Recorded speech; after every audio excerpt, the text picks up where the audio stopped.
ಇವತ್ತು ನಾವೆಲ್ಲರೂ ಎಲ್ಲಿಗೆ ಹೋಗ್ತಾ ಇದ್ದೀವಿ ಅಂದರೆ ಸರ್ಪ್ರೈಸ್.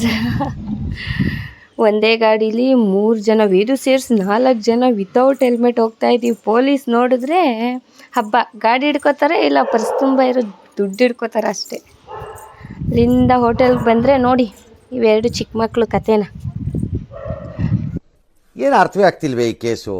ಎಳೆ ಮಗು ಆಗಿದ್ದಿದ್ರೆ ಓಕೆ, ಏನಿದು ಏನೋ ಗೊತ್ತಾಗ್ತಿಲ್ಲಪ್ಪ, ಗೊತ್ತಿಲ್ಲ, ಅರ್ಥ ಆಗ್ತಿಲ್ಲ ನನಗೆ. ಅವಳು ಮಾಡ್ತಾಳೆ ಅಂತ ಇವನು ಮಾಡೋದು. ಮತ್ತು ಜ್ಯೂಸ್ ಕುಡ್ಸೋಕ್ಕೆ ಅಂತ ಅವ್ರು ಚಿಕ್ಕಿ ಇಬ್ಬರು ಸಾಹಸ ಮಾಡಿದ್ರು. ಆ ಸಾಹಸ ವರ್ಕೌಟ್ ಆಗಲಿಲ್ಲ. ಇವನು ಜ್ಯೂಸ್ ಕುಡಿ ಅಂದರೆ ಆ ಜ್ಯೂಸ್ ಹಾಕಿರೋ ಸ್ಟ್ರಾ ತಿಂತಾ ಇದ್ದ. ನನಗಂತೂ ಈ ಜೀವನವೇ ಬೇಸರವಾಗಿ ಹೋಗ್ಬಿಟ್ಟಿದೆ. ಅದಕ್ಕೆ ಅವರಿಬ್ಬರು ಇದ್ಯಾಕೋ ಸರಿ ಬತ್ತಲ್ವೇ ಅಂದ್ಬಿಟ್ಟು ಕಿತ್ತಿಟ್ಟಾದ್ಮೇಲೆ ಹಂಗಿದ್ರು ನಮ್ಮ ಪಾವನ ಈ ಸಾಹಸನ ನಾನು ಬಿಡಲ್ಲ ಅಂತ ಗ್ಲಾಸಲ್ಲೇ ಜ್ಯೂಸ್ ಕುಡ್ಸೋಕ್ಕೆ ಅಂತ ಹೋದ್ಲು. ಸರಿ ಅಂದ್ಬಿಟ್ಟು ನಾವೇ ಕುಡಿದು ಗಾಡಿ ಹತ್ರ ಹೋದರೆ ನೋಡಿ ಅವಳು ಪಾಪ ಕರಿತಾವಳೆ, ಇವನು ಹೋಗೋಕ್ಕೆ ರೆಡಿ ಇಲ್ಲ. ಬರಲ್ಲ, ಚಿಕ್ಕು ಬಿಟ್ಟು ಅವನು ಎಲ್ಲೂ ಹೋಗ್ತಾನೆ ಇಲ್ಲ.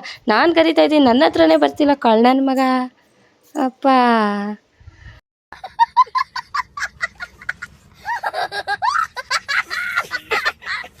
ಸರಿ ಅಂತ ಅಲ್ಲಿಂದ ಏನು ಸರ್ಪ್ರೈಸು ಅಂದರೆ ನಮ್ಮ ವೇದಾಂತ್ಗೆ ಹೇರ್ ಕಟ್ ಮಾಡಿಸೋಣ ಅಂತ ನಮ್ಮ ಮನೆ ಹತ್ರ ಇರೋ ನಿಯರ್ ಬೈ ಪಾಪ್ಯುಲರ್ ಸಲೂನಿಗೆ ಕರ್ಕೊಬಂದು ನೋಡಿ ಏನು ಅವ್ರು ಚಿಕ್ಕನ ಅಲ್ಲಿ ಕಚ್ಕೊಂಡು ಅವ್ನು ಇಲ್ಲಿಗೆ ಬಂದರೂ ಬಿಡಲಿಲ್ಲಪ್ಪ, ಅವನ ಜೊತೆಲೇ ಬರ್ತಾ ಇದ್ದಾನೆ.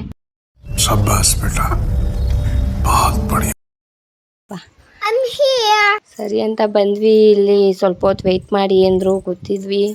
ಅಲ್ಲಿ ನೋಡಿ ಯಾವುದೋ ಪಾಪ ಹುಡುಗಿ ಎಷ್ಟು ಚೆನ್ನಾಗಿ ಹೇರ್ ಕಟ್ ಮಾಡಿಸ್ಕೊತಾ ಇದೆ. ಹೆಣ್ಮಕ್ಳಿಗೆ ಸಲೂನ್ ಅಂದ್ರೆಲ್ಲ ಇಷ್ಟ ಅಲ್ವಾ. ಇವ್ನು ನೋಡಿ ಇಲ್ಲಿ ಅವ್ರ ಚಿಕ್ಕಿನ ಓಡಾಡಿಸ್ತವನೆ, ಒಂದು ಕಡೆ ನಿಂತ್ಕೊಳ್ಳಲ್ಲ ಇವನು. ಹುಟ್ಟಿ ಕಿಟ್ಲೆ ನನ್ನ ಮಗ. ಒಂದು ಕಡೆ ನಿಂತ್ಕೊಳ್ದಿರ ಅವಳು ಎತ್ಕೊಂಡು ಅವನು ಆಟ ಆಡಿಸ್ತಾ ಇದ್ದಾಳೆ. ಸರಿ ಅಂದ್ಬಿಟ್ಟು ಅಲ್ಲಿ ಪಾಪು ಹೇರ್ ಕಟ್ ಮಾಡ್ತಿರೋ ಕಡೆ ಕರ್ಕೊಂಡು ಹೋಗೋಣ ಅಂದ್ಬಿಟ್ಟು ಕರ್ಕೊಂಡು ಹೋದರೆ ಅಲ್ಲಿ ಯಾವುದೋ ಅಕ್ಕನ ಪರಿಚಯ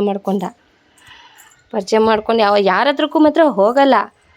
ಅಂಥದ್ರಲ್ಲೂ ಪಾಪ ಅಕ್ಕ ಇವನಿಗೆ ಚಾಕ್ಲೇಟ್ ಕೊಟ್ಟರು, ಆ ಚಾಕ್ಲೇಟ್ ಇಸ್ಕೊಂಡು ಬಂದರು. ಸಮಾಧಾನ ಆಗಲೇ ಇನ್ನೂ ಕಿಟ್ಲೆ ಮಾಡ್ತಾ ಇದ್ದ ಅಂತ ನಾನು ಅಲ್ಲಿದ್ದ ಚೇರ್ ಮೇಲೆ ಸವಾರಿ ಮಾಡಿಸ್ತಾ ಇದ್ದೀನಿ. ಫೈನಲ್ಲಿ ಕೂರಿಸಿದ್ವಿ. ಏನು ಸೂಪರ್ಮ್ಯಾನ್ ಥರ ಬಟ್ಟೆ ಹಾಕ್ಬಿಟ್ಟವ್ರೆ ಅಂತ ನೋಡ್ತಾವನು ಅವನು ಕ್ಯೂರಿಯಾಸಿಟಿನಲ್ಲಿ. ಪಾಪ ಗೊತ್ತಿಲ್ಲ ಅವನಿಗೆ.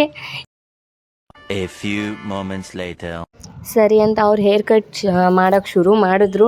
ಇವನು ಏನು ಅಳ್ತಾವನೇ, ಅವ್ರೇನೋ ಇವನಿಗೇನೋ ತೊಗೊಂಡು ಇಂಜೆಕ್ಷನ್ ಕೊಡ್ತಾವ್ರೆ ಅನ್ನೋಂಗೆ.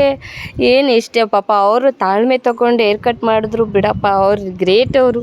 ಇವನು ಏನು ಅವ್ರು ಕಿರ್ಚುತ್ತವನೇ, ಇವ್ನು ಗಿರ್ಚ್ತಾ ಇರೋದಕ್ಕೆ ಹೊಸಬ್ರಿಗೆ ಪಾಪ ಭಯ ಆಗುತ್ತೆ. ಅವರು ನಿಧಾನಕ್ಕೆ ಹ್ಯಾಂಡಲ್ ಮಾಡಿದ್ರು ಇವನ್ನ. ಹೆಂಗೋ ಸದ್ಯ ನಿಧಾನಕ್ಕೆ ಅವ್ನು ಅಳ್ತಾ ಇದ್ದಕ್ಕೆ ಸಮಾಧಾನ ಮಾಡ್ಕೊಂಡು ಬಿಟ್ಟು ಹೇರ್ ಕಟ್ ಮಾಡಿದ್ರು. ಸರಿ ಅಂತ ಅವ್ರ ಕೈಲಿರೋ ಟ್ರಿಮ್ಮರ್ ಕೊಡೋಕೆ ಹೋದರೆ ಆ ಟ್ರಿಮ್ಮರ್ ಈಸ್ಕೊತಾನೆ, ಆದರೆ ಅದರಿಂದ ಮಾಡೋ ಹೇರ್ ಕಟ್ ಮಾತ್ರ ಬೇಡವಂತೆ ಇವನಿಗೆ.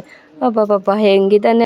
ಅಣ್ಣ ನನ್ನ ಕೈಲಿ ಆಯ್ತಾ ಇಲ್ಲ, ಅಯ್ಯೋ ಅಣ್ಣ ನಾನು ಸತ್ತೋದಂಗೆ ಆಗೋಯ್ತಾ ಇದ್ದೇನೆ. ಓಕೆ, ವೇದುದು ಹೇರ್ ಕಟ್ ಎಲ್ಲ ಆಯಿತು. ಫೈನಲಿ ವೇದು ಹೇರ್ ಕಟ್ ಮುಗೀತು. ಅವನಿಗಂತೂ ಜೈಲಿಂದ ಬಿಡುಗಡೆ ಸಿಕ್ತಂಗೆ ಆಗ್ಬಿಟ್ಟೈತೆ. ಕೆಳಗಡೆ ಬಂದು ನೋಡಿ ಎಷ್ಟು ಚೆನ್ನಾಗಿ ಆರಾಮಾಗಿ ಓಡಾಡ್ಕೊಂಡಿದ್ದಾನೆ. ಈ ವಿಡಿಯೋ ನಿಮಗೆಲ್ಲ ಇಷ್ಟ ಆಗಿದೆ ಅಂತ ಅನ್ಕೋತೀನಿ. ಲೈಕ್ ಮಾಡಿ, ಶೇರ್ ಮಾಡಿ and Kavya and blogs Kannada YouTube ಚಾನಲ್ನ ಸಬ್ಸ್ಕ್ರೈಬ್ ಮಾಡಿ. ಮತ್ತೆ ಸಿಗೋಣ.